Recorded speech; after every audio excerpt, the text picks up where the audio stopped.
Hey there, true believers. Rank Kisaragi here with more Let's Play Persona 4. Last time, Nanako passed away and then came back, so yay! And we don't know where Teddy is. So let's go to bed, I guess.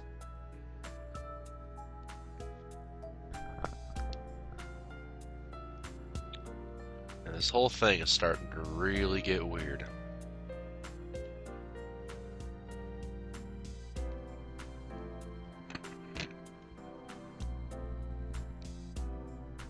Well, I imagine so. It's been a very long day. It's after midnight now, if we remember timing and everything. Well, since we have no option to do anything else, I guess we have to sleep.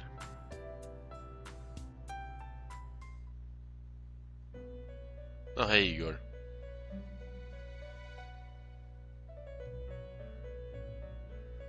Welcome. It's been quite some time.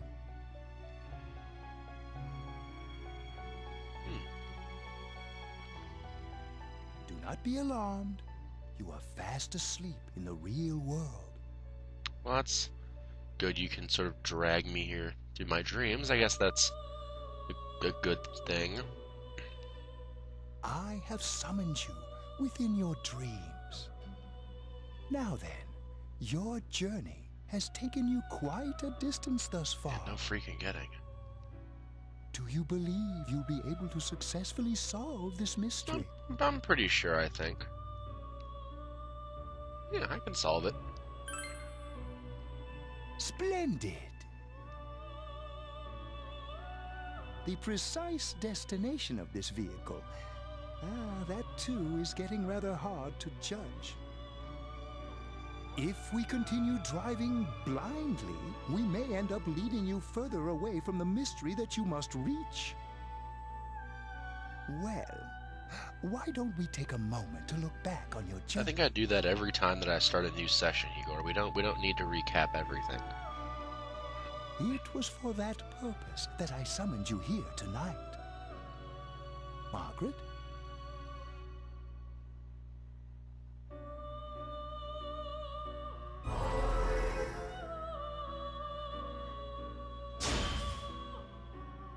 Yeah, well, I quit pretending. What's right? What you should choose to do in life? The answers to those things lie within you. We are experiencing the words engraved into your memory during your journey. If I had more social links, that would last a little longer. But, you know, I haven't gotten that many, unfortunately. But I've got the ones that count. Dang it, my party members. Alright, let's go ahead and think this through as much as we need. If we leave any unanswered questions behind, we'll just be lying to ourselves. I'll think as hard as I can and try to help. Come on, we've accomplished this much together, haven't we? Right. Together.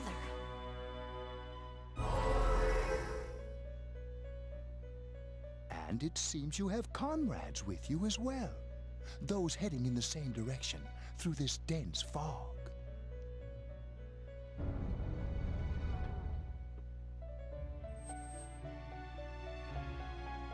Why are we stopping? I'm not getting off here. My stop was miles ago. We'll be parked for the moment while I confirm our current heading. Is this a plane now?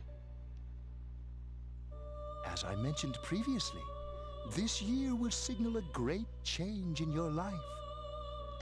Though there isn't much time left, it can be worth your while to take the time to stop and reflect.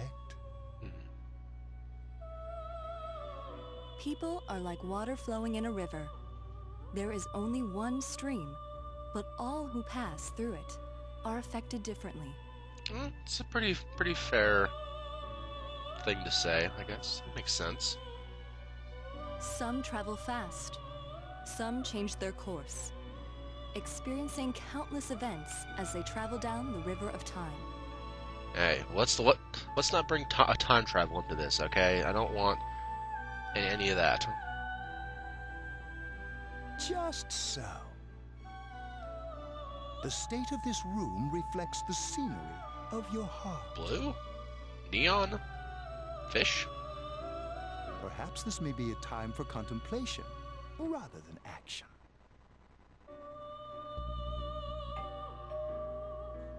Why is there a doorbell? Is the doorbell a part of this car, boat, plane?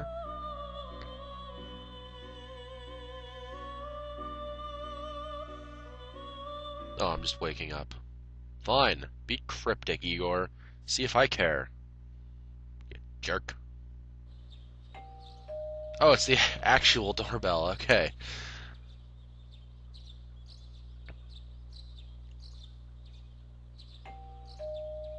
Ryan, I know you're in there. Teddy's missing. Still?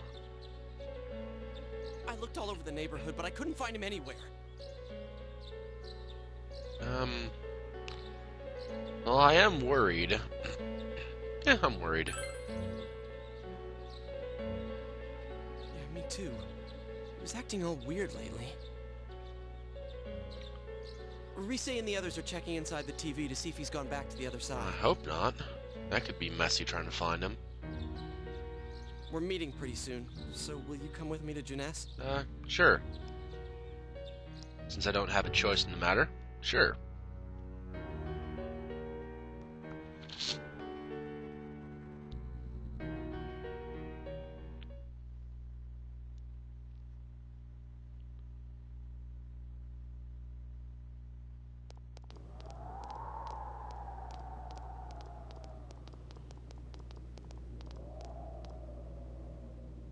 It's no use, man. We can't find him. No luck for me either. I didn't sense anything over there. The fog's so dense it might be affecting my readings. Wait, is the fog still dense in the TV, you mean? 'Cause that's weird, because it's like spilling out here, I guess. So it's weird that it's still so dense in there, but... I wish I could do better. I'm sorry. That Ted. Don't tell me he really went back to his world this time. We told him over and over that he could stay here. And he kept asking, so he might not have taken us seriously.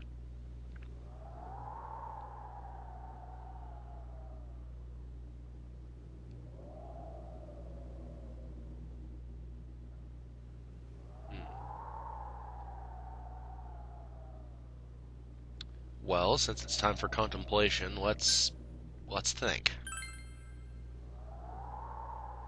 I guess that's all we can do right now. He plays dumb a lot, but he's attached to us deep down. He wouldn't disappear without saying anything, right? Yeah, I'm pretty sure he wouldn't. I'm worried for Teddy myself, but let's trust in him and await his return. Right now we must concentrate on the case. It won't be long before Namatame is transferred to another location. We must hurry, or we will miss our only chance to get his perspective on this. Yeah, we should probably do that. Like, now. Probably. You know, I've been thinking about the case since, but something just doesn't seem right. Let's quickly review the facts. Oh yes, please. I'm actually gonna need this pretty soon, so yes, let's review. Of all the victims, only 2 were killed. Miss Yamano the announcer, and Saki-san. From the documents we found in the car, we know Namatame had some sort of dealings with them. After that, there were multiple attempted murders in which we were targeted. It was only when he took Nanako-chan that we caught him in the act, identifying his modus operandi in the process. When I hear you put it like that, sounds like the dude's guilty. As a result of Namatame's arrest, the police admitted that Mitsuo Kubo was a mere copycat killer. Well, they'd have to at that point, because they've been proven wrong by themselves. Back up to yesterday. Remember when you said Namatame didn't have a motive to kill the announcer? That's what's bothering me. Right. Either he's completely nuts, or we're misunderstanding something. You lost me. That's alright, Kanji. It'll make sense later, I'm sure. I'll try and make sense of this one when the time comes that I have to. She's trying to say that if Namatame is sane, then there may be facts in the case we don't know about yet. Sane or insane? Sounds like a play I saw before. I don't think I've ever heard of that one. When he talks about saving people, what does that actually mean? Well, I mean a couple things. I don't think there's any doubt that it includes kidnapping people and throwing them into the TV. Yeah, I'm sure it does either way, but... Could he mean saving them through death? That's one take on it. Other one is he actually is trying to save them, and... He did call himself a savior, and said that the other side is a wonderful world. So they'll be saved if they die? What a bunch of crap! The bastard should have gone and saved himself! Haha, suicide joke. What do you think, Senpai? There's still the other side of that. If you think about it normally, it's gotta be him. But there ain't nothing normal about that world anyways. There's something I've been wondering about for a while. When we first encountered him, he said, "You're the ones I saved. Don't worry, I'll save this girl too." So, if he saves people by killing them, did he save us too? Since you're alive, he didn't save you that way. Wouldn't he actually have failed to save us? You raise a good point. If he thinks that salvation comes only through death, his words to us make no sense. And another thing, the Namatame who appeared on the Midnight Channel said he failed to save Nanako-chan. Well, maybe he really was trying to save the victims by putting them inside the TV. Come on, don't get all quiet like that. You guys know I just say the first dumb thing that pops into my head. Actually was a pretty good point, though, Chie. You're getting quite good at this. The possibility that he truly intended to save us. But he's still the one who threw in Saki-senpai and that announcer, right? Sure, we haven't nailed down his motives, but that doesn't change the fact that he killed them. Or what? You think someone else was involved? What makes you think so?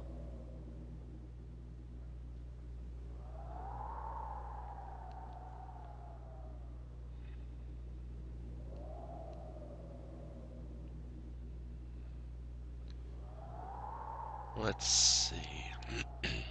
Well, there's the warning letters, his diary, which we've already gone over. That would have nothing to do with the case. Mitsuo Hiragi, I don't remember who that is. It's just going to be, I don't remember who that is. So, the letters.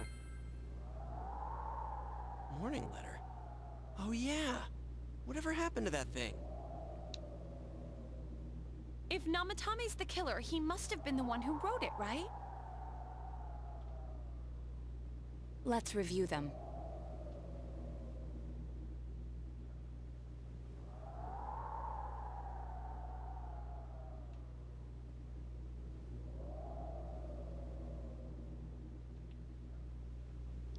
Yes, that's right. Yes, I have some degree of memory. This is impressive. Isn't that kinda odd?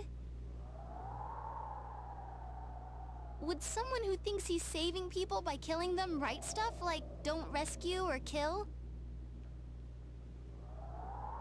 Yeah, and the "will be put in and killed" part doesn't make sense either. Yep. If the killer was writing it, wouldn't it be more like, "I'll put in and kill"? Hey, could this mean... Well, he didn't write it, clearly, because he wouldn't be trying to kill people, he's trying to save people. Yeah. It's almost like someone else wrote this letter. But only the killer would write such a letter and deliver it to Dojima-san's house, right? Mm-hmm. If someone else wrote it, that could only mean... Dear God. Since this is such an unusual case, I was absolutely convinced that other than the Kubo incident, there was one culprit. So, Namatame really was trying to save his victims? Everything is exactly the opposite of what it first seemed. Weird how evidence can do that. In Namatame's parlance, failing would have been the first 2 cases when the victims died.